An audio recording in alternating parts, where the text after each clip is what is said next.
Ready to open the hood? UseTool for the tutorials. And for car parts, the right idea is the Mr. Auto app.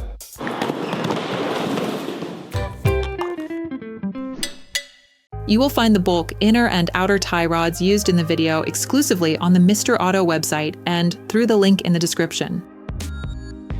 Turn your engine off and pull up the handbrake. Loosen the stud bolts on the front wheels.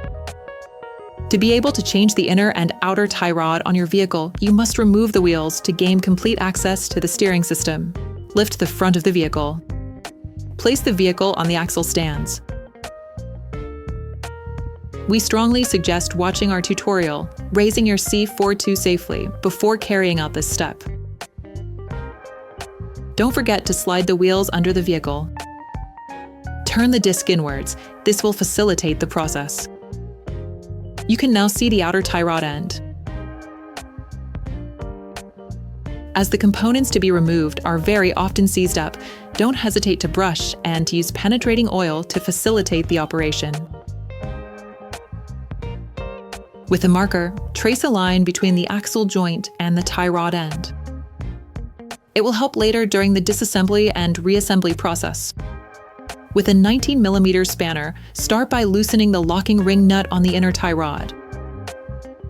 It is there to stop any form of rotation of the two pieces towards each other, as this could have an impact on the geometric settings of your vehicle.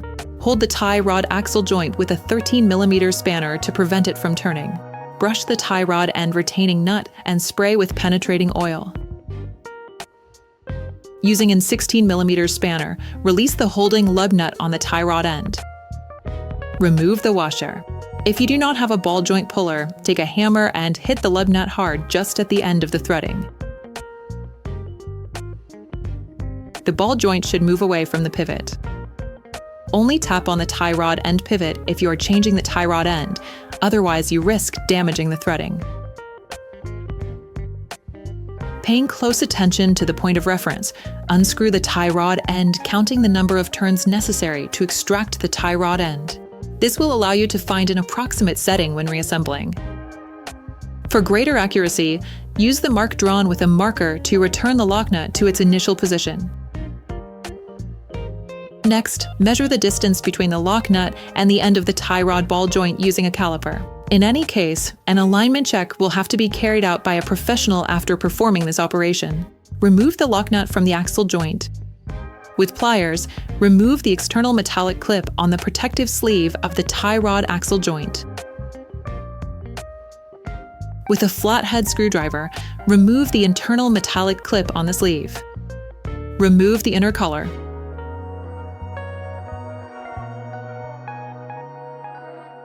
Remove the sleeve.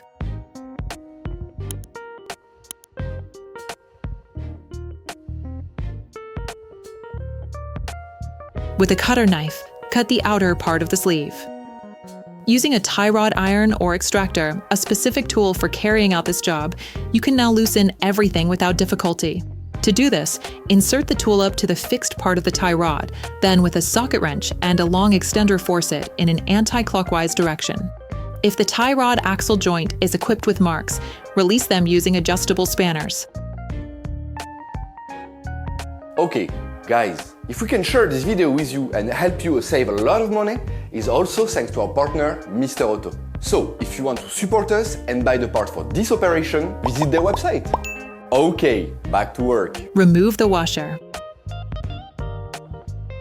You will find the bolt parts and products used in the video on the Mr. Auto site and in the link in the description.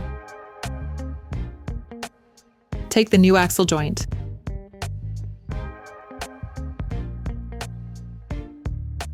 Before installing the new tie rod axle joint, apply a medium thread locker to prevent accidental unscrewing. Put the tie rod axle joint back on the steering rack. Still using the same tool or using an adjustable spanner, block the tie rod axle joint, but in a clockwise direction this time. Finish off the tightening with a torque wrench, then remove the tool. Take the new sleeve. Apply silicone grease to the parts of the sleeve that will be in contact with the tie rod ball joint. Put the internal clip back on. The new sleeve is fitted with a nipple to be inserted into the air pressure distribution channel of the sleeves. When you turn the steering wheel, one sleeve is compressed and the other loose, so the air passes from one sleeve to the other. This system allows air to circulate between the two sleeves. Then install the sleeve.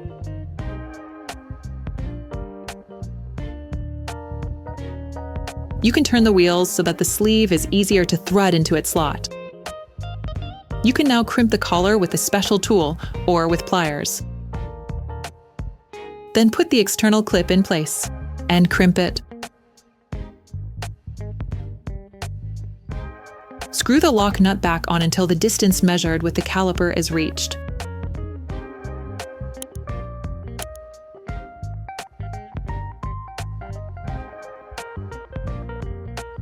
Take the new tie rod end. Unscrew the lug nut supplied with it. Put the tie rod end back in place, making the same number of turns as counted during disassembly. During this operation, you will work on the steering system of your vehicle. Checks on tire alignment, when carried out by a professional, will guarantee that your steering system has been perfectly aligned and is in good working order. To align a tie rod end with its pivot without affecting the adjustment of the lock nut, rotate the axial ball joint using a spanner. Using a wire brush, scrub the pivot, then apply silicone grease to the flat part that will be in contact with the tie rod bellows.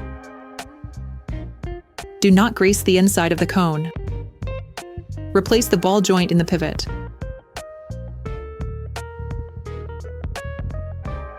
Tighten the nut using a 17mm spanner. Finish off the tightening with a torque wrench.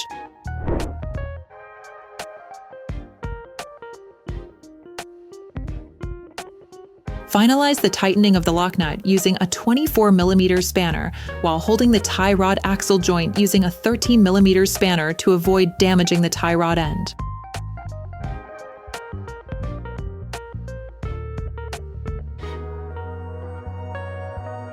Then you will be able to put the wheels back on your vehicle. Put your car back on the ground